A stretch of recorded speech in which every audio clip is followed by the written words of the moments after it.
요한계시록 22장 10절 말씀. 또 내게 말하되 이 두루마리의 예언의 말씀을 인봉하지 마라. 때가 가까우니라. 아멘. 요한계시록의 이 말씀을 우리가 같이 지금 보고 있는데, 수요일마다 보고 있는데요. 이 말씀을 한번 쭉 다시 요약하면서 같이 말씀을 보도록 하겠습니다. 요한계시록 22장 13절 말씀에 보면 알파 오메가요, 처음과 마지막이요, 시작과 마침이다, 이렇게 되어 있습니다. 그것은 처음에 시작에서 마지막으로, 시작으로 해서 마침으로, 알파로 시작해서 오메가로 마치는 그런 말씀들을 이야기하는 건데요. 성경도 순서가 되어 있습니다. 그래서 앞에서부터 뒤로 이렇게 순서가 돼서 뒤가 이제 완성이 되는 그런 말씀입니다. 요한계시록 1장 2절의 말씀에 요한이 본 것, 1장 4절에 일곱 교회 일곱 영, 1장 7절에 볼지어다 각 사람이 볼 것이다 그랬고요. 1장 10절에 나팔 소리 같은 음성을 들었는데 귀가 열렸다는 거죠. 이게 들었으니까. 1장 18절에 전에 죽었다가 살아난 자, 사망과 음부의 열쇠를 갖다, 그러니까 주인이라는 얘기예요. 생명도 사망도 주인이 있는데 그 주인이라 그 말입니다. 2장 4절 5절에 처음 사랑, 처음 행위를, 하나님의 낙원 생명나무 열매를 준다 그랬어요. 잠언 3장 18절에 생명나무는 지혜다, 지혜가 생명나무라 이렇게 되어 있습니다. 말씀이신 예수님을 말합니다. 그게 생명나무란 얘기고요. 2장 11절에, 요한계시록 2장 11절에 둘째 사망의 해를 받지 않게 해주겠다. 둘째 사망을 안 받으니까 계속 살아있다는 얘기죠. 첫째 부활에 살아있다는 얘기입니다. 그러니까 열려놨다는 말이에요. 2장 17절, 감추었던 만나를 주고 흰 돌, 새 이름을 주겠다라는 그런 말씀입니다. 그러니까 이제 감추었던 걸 이제 드러내서 알려주는 거죠. 그리고 새 이름을 주죠. 2장 28절에 새벽별을 주고요. 새벽별은 예수님 천국, 어둠이 지난 아침을 의미합니다. 그러니까 사망이 지나서 부활했다 그 말이죠. 3장 5절에 흰 옷을 입고 생명책 이름을 지우지 않는다, 아버지와 천사들 앞에서 시인한다, 드러낸다는 말이고요. 3장 7절에 열면 닫을 사람이 없고 닫으면 열 사람이 없다. 창세기부터 요한계시록이 다 완성되었다. 또 법궤 뚜껑이 다 완성이 되었다. 이제 그런 이야기를 우리가 볼 수가 있습니다. 그 다음에 이제 우리가 3장 8절 말씀을 보면 열어놓고 있겠다 그렇게 되어 있습니다. 창세기가 계시록이고, 머리가 꼬리고, 열림은 닫힘이고, 닫힘은 열림이고요, 시작은 끝이다.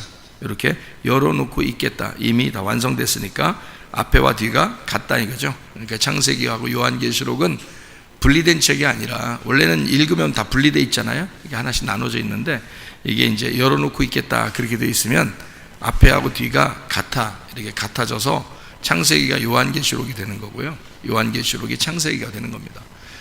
그렇게 같아지는 거예요. 그리고 이제 열어놓는 건 닫아놓는 거, 닫아놓는 건 또 열어놓는 거, 이렇게 되고요. 머리는 꼬리고 꼬리는 머리가 된다, 이렇게 되는 그 말씀을 이제 이해하게 되면 이게 이제 성경이 열리고 보이는 거죠. 3장 12절에 새 예루살렘, 새 이름 이기는 자, 하나님의 성전의 기둥 보아스 야긴 주의 능력으로 건축하겠다는 겁니다. 우리를 건축하시는 하나님, 이게 이제 요한계시록에서 건축이 완성되는 것을 말하는 거고요. 3장 17절 18절은 땅의 부자하고 하늘의 부자가 나온다. 땅의 부자는요, 영적으로 보면 곤고하고 가련하고 가난하고 눈 멀고 벌거벗었다라고 되어 있고, 하늘의 부자는 불로 연단한 금을 사서 부유하게 되고 흰 옷을 입었어요. 속옷 겉옷, 예수님의 피의 옷이죠. 요한복음 19장에 나오는. 그리고 이것을 입고 안약을 발라서 보게 하는, 영의 눈을 열었다 이런 말이고요. 요한계시록 3장 20절에 문 닫아 있으면 함께 못 먹고 문 열려 있으면 함께 들어가서 잔치한다 그런 말입니다. 신랑이 신부를 품고 이 땅에 와서 십자가에 죽으시고, 신부가 신랑을 품고 결혼생활, 어린 양의 혼인잔치에 들어가서, 잔치에 들어가서 함께 먹고 함께 마신다 그 말은 교회생활, 그리고 이 교회생활이 나중에는 천국 새 예루살렘의 생활이 된다 그게 이제 하늘에 올라가면은 성전이 안 보인다. 어린 양이라는 성전이 안 보인다. 이렇게 돼 있고, 그 안 보인다는 말은 없다는 게 아니라 속에 품어서 그래요. 그러니까 교회가 예수님을 품고 있어서 그렇습니다. 그래서 안 보이는 거죠. 그러니까 신부가 신랑을 품고 있다. 이렇게 보면 됩니다. 신부가 신랑을 품고 있다. 이렇게. 아니, 신랑이 신부를 품어야지. 또 왜 그렇게 말하냐 하면 그게 여러분이 이제 몰라서 그런 거고요. 신랑이 신부를 품고 있다는 것은 창세기 2장에 나오는 얘기예요. 신랑이 신부를 품고 있어요. 근데 이제 거기서 갈비뼈로 이제 나왔죠, 그죠? 이제 여자를 만들어냈단 말이에요. 원래 품고 있었는데, 그래서 품고 그 여자가 잘못했는데, 갈비뼈가 잘못했는데 아담이 같이 먹었어요. 3장에, 창세기 3장에 선악과를.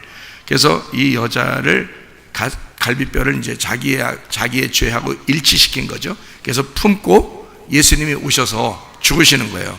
그게 이제 예수님 신랑이 우리 땅에 오셔서 나를 품고 죽으신다는 걸 의미하는 거예요.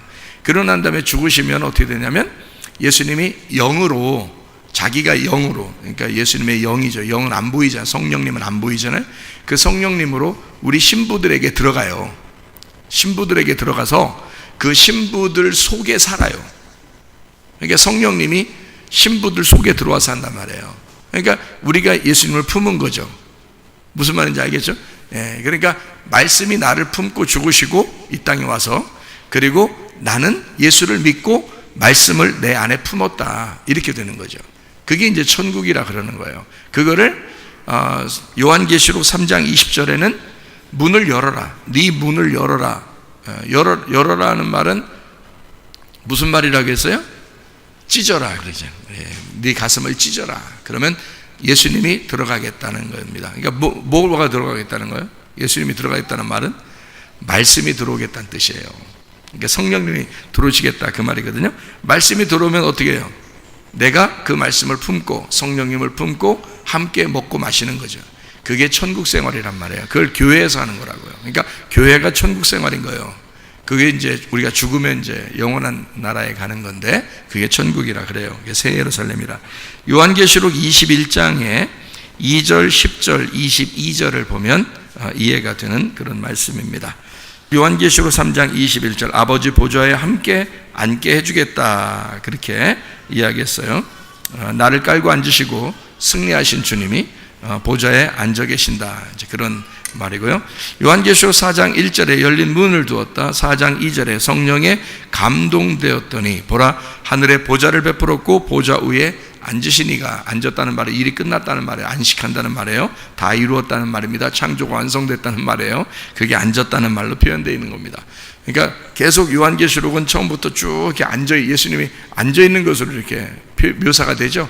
그 말은 일이 끝났기 때문에 그렇습니다. 요한계시록은 완성을 나타내는 책이잖아요. 그래서 완성을 하는 것은 일이 끝났다, 안식한다, 다 이루었다, 창조가 완성되었다, 다 열어놨다, 이제 이런 것으로 이렇게 말씀하는. 그래서 요한계시록을 처음부터 끝까지 뭘로 우리가 요약을 지금 하고 있냐면, 수요일마다 뭘로 요약을 하고 있냐면 열어놓는다는 것으로 요약을 하고 있는 거예요. 열어놓는다. 그러니까 요한계시록은 열린 책이란 말이에요. 그러니까 닫아놓은 책이 아니고 열어놓은 책이란 말이에요. 그래서 부활도 열어놓은 거죠. 찢어지는 것도 열어놓는 거죠. 그죠? 앉아있는 것도 이게 다 완성됐다는, 열어놓는다 그 말이에요. 그걸 얘기해 주는 거예요, 여러분에게. 요한계시록 4장 5절에 일곱 등불, 하나님의 일곱 영이라 그래서 일곱은 완전하고 완성됐다는 말이고요. 등불이라고 하는 영이다. 그러니까 완성된 영, 완성되었다, 끝났다 그 말입니다. 완전한 하나님의 영을 의미하는 거죠. 4장 6절 유리바다, 네 생물 눈이 가득하다 이렇게 되어 있고요. 유리바다도 다 열렸다는 거죠. 4장 7절 사자, 송아지, 사람, 독수리, 사복음서, 예수님의 형상을 말하고요. 네 생물, 성막, 네 구퉁이, 그리고 동서남북을 의미한다. 요한계시록 5장 2절에 일곱 인을 뗀다 할 때 시작을 의미하죠. 그런데 이 일곱 인, 일곱 나팔, 일곱 대접, 이것은 심판과 구원을 같이 가져오는, 한쪽에서는 화를 당하고 한쪽에는 복을 주는 거죠. 그러니까 내 악한 부분은 화를 당하는 거고 내 선한 부분에게는 복을 주는 그런 장면이에요. 그래서 그거를 우리가 알고 이제 보면 이해가 되는 거죠. 노아 홍수 때도 마찬가지였죠. 위의 물과 아래 물이 합쳐졌더니 심판을 받고 노아 방주에 들어간 사람들은 구원을 받고 이렇게 되죠. 그러니까 하늘문을 열고 심판하는데 한쪽은 심판받고 한쪽은 구원받더라. 예창조가 심판받는데, 예창조라는 건 내가 이 땅에 태어난 것이 예창조예요. 그러니까 땅에 태어난 자체가 악한 거라 그랬죠. 그러니까 그 예창조가 심판받는. 그래서 출애굽기에서도 애굽 재앙이 있는 겁니다. 애굽에서는 10장인데 애굽 재앙이 있는 거예요. 그리고 요한계시록에는 7인, 7나팔, 7진노의 대적 이렇게 심판하고 구원하는 장면이 나오죠. 5장 6절에 어린 양 7뿔 7눈을 가진 하나님의 7영이라 그랬어요. 이게 7눈 7영 뭐 이렇게 하는 것은 본다는 의미잖아요. 본다는 게 누굴 통해서 보느냐 했더니 스가랴 2장 8절에 보니까 이스라엘 백성들이 하나님의 눈동자예요. 다시 말하면 영적인 이스라엘이라고 하는 우리 그리스도인들이 하나님의 눈동자 같은 겁니다. 하나님의 눈이죠. 성막으로 말하면 성막 밖에 지키는 사람, 그리고 성막 안에 지키는 사람. 이게 밖에 지키는 이스라엘 백성들 12지파죠. 그 다음에 안에 지키는 법궤를 지키는 레위인 제사장들 12 레위인 지파들이죠. 이렇게 나타내는 성막 밖에하고 성막 안에 있는 안과 밖에. 그래서 요한계시록에 보면 이게 안과 밖에 눈이 이렇게 가득해요. 내생물이 그 7영 이렇게 눈이 가득하고 그러는데요. 안과 밖에 가득하다는 이 말은 이스라엘 백성이 성막의 밖에 지키고 안에 지킨다 이래서 그런 거예요. 눈이 다 있잖아요. 이렇게 그래가지고 그게 지킨다는 그런 의미를 갖고 있기 때문에 그런 거거든요. 그래서 하나님의 눈 이렇게 돼요. 잠언서 20장 27절에 사람의 영혼은 여호와의 등불이라 그랬어요. 그 말은 사람의 영혼이 여호와의 눈이다 이렇게 볼 수 있는 거죠. 그러니까 그게 7영이라 이렇게 볼 수 있는 얘기들입니다. 안과 밖에 눈이 가득하다. 스가랴 2장 8절을 참조하면 되고요. 요한계시록 5장 8절에 네 생물 예수님의 형상입니다. 성막 동서남북 사자송아지 사람 독수리 사복음서 말합니다. 24장로는 12지파 이스라엘 지파, 그리고 12 레위 지파, 밖에 이스라엘 지파, 안에 12 레위 지파, 겉사람 속사람. 그래서 성막 전체를 말하는데 그게 성경을 말한다. 성경은 겉의 모습과 안의 모습이 있다는 거예요. 그죠? 겉의 모습, 안의 모습. 그래서 겉과 속 이것을 다 전체를 의미하는 그런 말씀들이에요. 그러니까 이게 영을 얘기하는 거지 진짜 어떤 사람을 얘기하는 게 아니란 말이에요. 이게 생물도 마찬가지고 장로도 마찬가지예요. 영을 얘기하는 거란 말이에요. 5장 12절 음성이 나왔다는 그 음성이라는 것은 나팔소리 같은 그 음성인데요. 부훈의 폭로 소리 화이노 밝게 빛나다 보이다 부어스 발광 반짝이다 빛. 그래서 이걸 빛이라고 합니다. 그러니까 이 음성은 빛이라고 그래요. 말씀 생명. 잠언서 5장 12절 음성이라고 하는 건 그래서 빛으로 드러난다. 다시 말하면 빛이라고 하는 것은 말씀이고 빛이라고 하는 건 생명입니다. 그래서 빛이니까 어둠이 아니죠. 그러니까 드러나는 걸 얘기하는 거죠. 그러니까 열어놓는 거죠. 열어놓는다, 열린다 이런 의미입니다. 요한계시록 10장 2절입니다. 편호인 작은 두루마리. 펴놨잖아요. 10장 8절 편호인 두루마리, 10장 9절 작은 두루마리 되어 있고요. 11장 19절이요.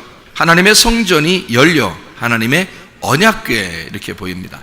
14장 1절 어린 양의 이름 그리고 아버지의 이름 이렇게 되어 있습니다. 14장 3절에 새 노래를 불러요. 14장 4절에 하나님과 어린 양에게 속한 처음 익은 열매가 있습니다. 15장 2절에 불 섞인 유리바다 짐승과 우상과 그 이름의 수 666을 이기고 벗어난 자들이 유리바다가에 섰다 이랬어요. 유리바다는 어떤 바다를 얘기한다고요?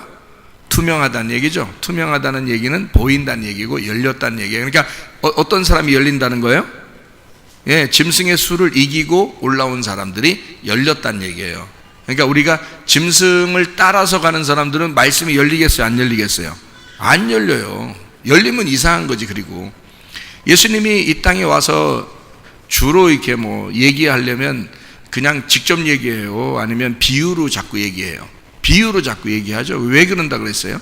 이사야서에 예언이 되어 있는 말씀을 비유로, 나는 너희들에게 비유로 얘기한다, 이사야에서 말했지 않느냐 그랬어요. 그래서 왜 비유를 말하냐면 너희들 못 깨닫게 하려고. 귀는 있어도 못 깨닫게 하고 눈은 있어도 못 알게 하려고, 알지 못하게 하려고 비유로 말한다 그랬어요. 그래서 성경을 모르는 거예요. 사람들이 읽어도 몰라요. 왜? 왜냐하면 이걸 다 이겨야 이게 열리거든요. 이겨야 되잖아요. 그러니까 이긴 사람들에게 열리기 때문에 그렇습니다. 그래서 여기에서 나오는 유리바다에 섰다는 말은 이겨서 투명하게 되었다, 마음이 투명하게 되었다. 마음이 청결한 사람이, 마태복음 5장에 보니까 마음이 청결한 사람이 하나님을 볼 것이다 이랬잖아요. 하나님이 말씀이잖아요. 그러니까 말씀이 보이는 것은 마음이 청결해야 된다는 거예요. 유리바다란 말이에요. 요한계시록 15장 3절에 모세의 노래와 어린 양의 노래가 있어요. 모세의 노래는 구약이고 어린 양의 노래는 신약입니다. 쉽게 얘기해서 그렇게 얘기할 수 있죠. 15장 5절에 하늘 증거 장막 성전이 열리며 이렇게 되어 있어요. 16장 15절에 도둑이 나와요. 주님이 도둑같이 오신다 그랬는데 이 도둑은 우리를 깨어있게 하고 자기 옷을 지켜서 옷을 입게 만든다 그랬습니다.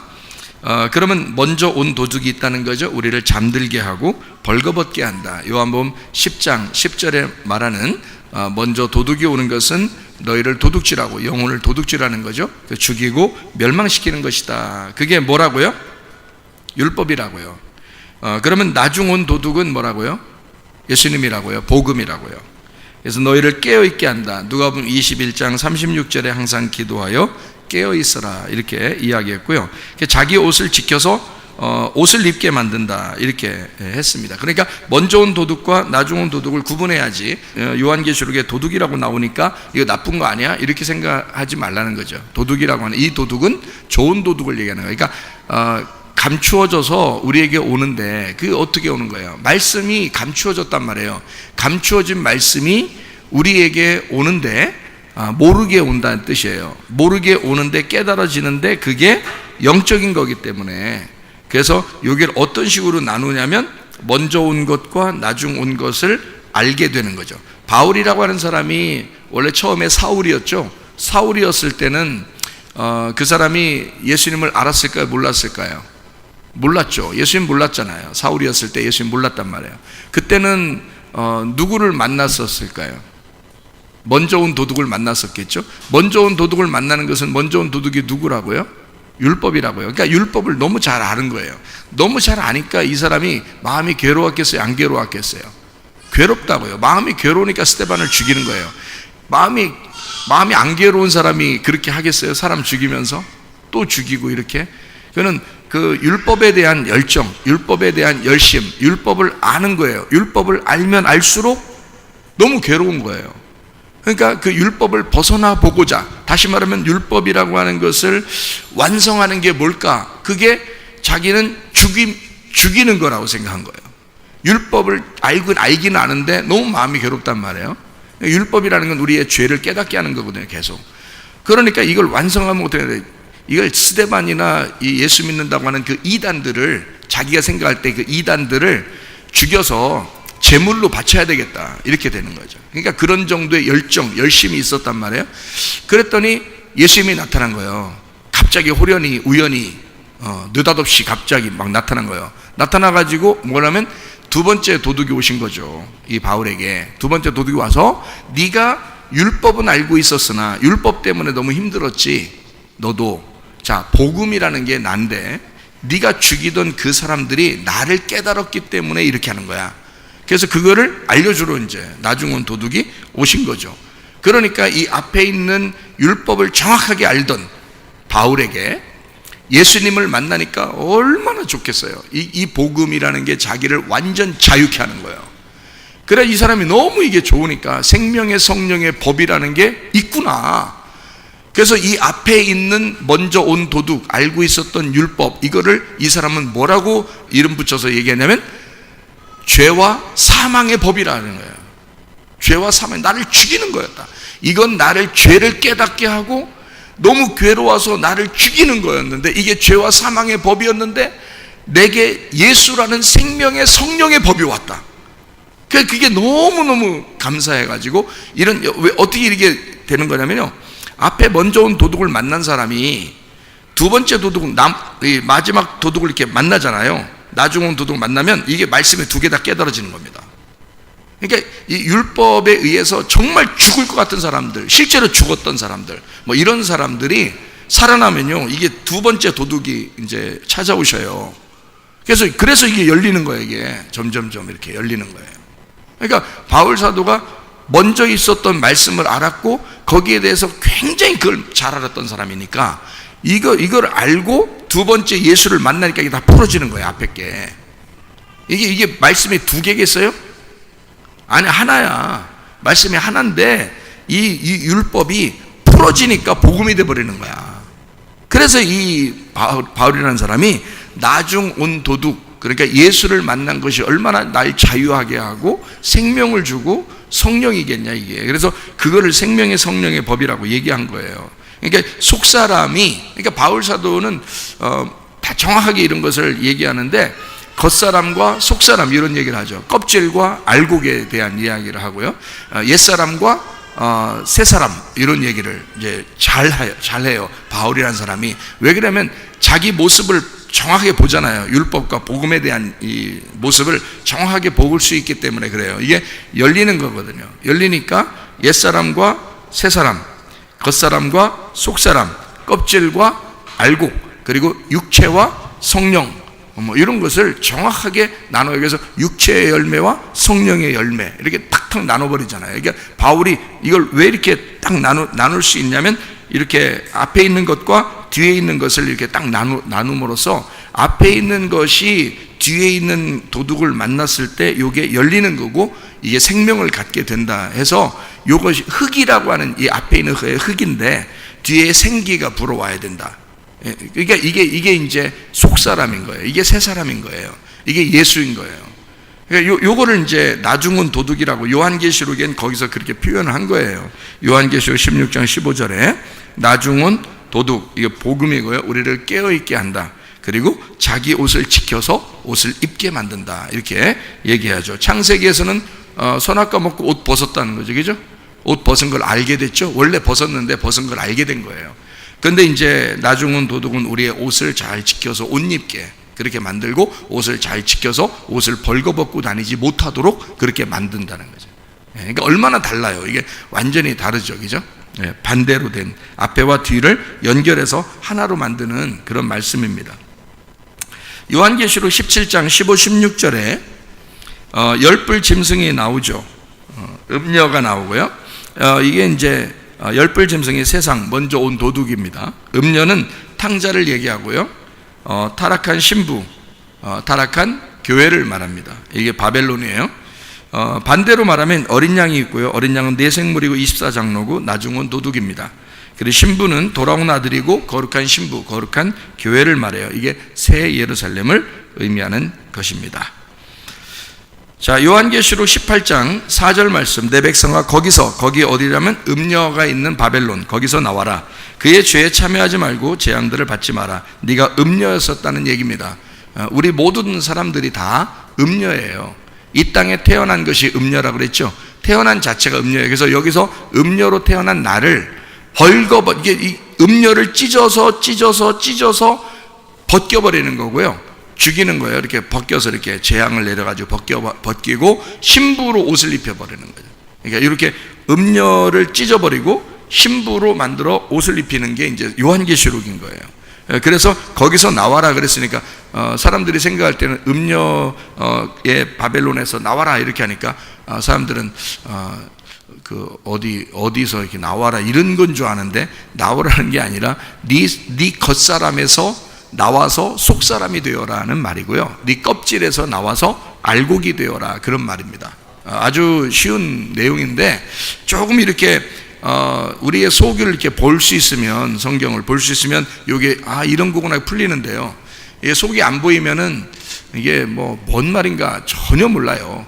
실제로 처음에는 옛날엔 나도 이런 게 무슨 말인가 그랬어요. 이게 무슨 말이냐 이게 도대체가. 그래서 뭐는 뭐다 이렇게 뭐는 뭐야 이렇게 해보려고 했는데 그게 아니더라고요. 그게 아니고 엄청 어려운 게 아니고 쉬운 거였어요. 그러니까 성경 처음부터 끝까지가 연결되어 있는 아주 쉬운 내용이었는데 그거를 어렵게 보니까 더 어려워지는 거예요. 근데 이제 쉽게 우리가 음녀에게서 나와서 신부가 되는 그런 말씀을 여기 하는 것입니다.